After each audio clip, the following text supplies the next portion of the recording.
How can you open a Forex real trading account under 3 minutes and be able to verify it?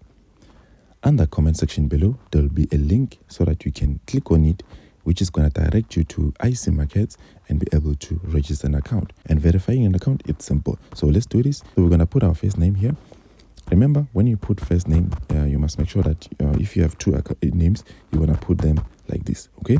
And then here, you're going to put your surname. And then country of resident, you know to actually put your country of resident and then email. I'm going to use my email here, Bozaland, which is simple, right? And then we're going to go to, remember, the email address, it must be a real email address that is working. And then we're going to put our number like this. And then this is the information that we have here, right? Okay, we're going to click on next. And then here, when on it, you're going to choose type of account. Choose your account type, which is individual. Islamic, if you're on this country, which is actually falling under in Islamic, you're going to choose this account so that you're not charged swap, all right? And then here, we're going to search our address. So let's search our address. Let's say like this.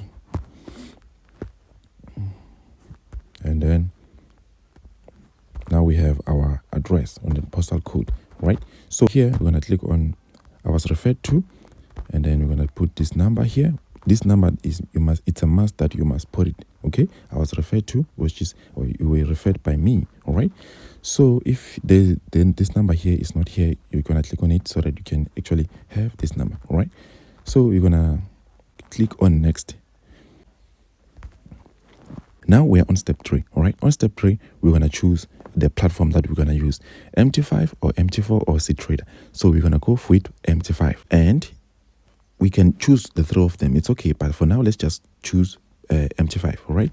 And then account, we're going to go to row account, which is the ECN account. And then type of base account, we're going to use USD, so that whenever we deposit our money, it's going to be in USD. We're going to click on next. And then these are the questions that they're going to ask you, so that you need to actually answer them. So actually you need to answer them, all right? All right, so we're going to go to declare and then submit. Now we have the account. We just need to put some additional information. So we're going to put 82 students. We're going to put 2,000. We're going to put on hedging. We're going to put 0 to 50,000, 0 to 50,000. What's your estimated net worth? We're going to choose that. And then I have experience trading Forex. Yes. What is your Forex? We can put immediate. Derived product acceptable as part of my investment. And then you're going to click on yes. And I have experience and qualification requirement. That helped me understand the risk. You're going to click on yes, and then you're going to click on submit. Simple. All right. Now we have to upload the ID and upload the proof of residence. The proof of residence is simple. You're going to get it on your bank account so that you can be able to process and be verified. Okay. So you're going to browse and get it. All right. From your phone, if you have a phone, and then it's the same thing with the government photo ID. So this is the process where you actually verify an account. All right. And then if you can choose to complete later, then it's okay. Then we're done.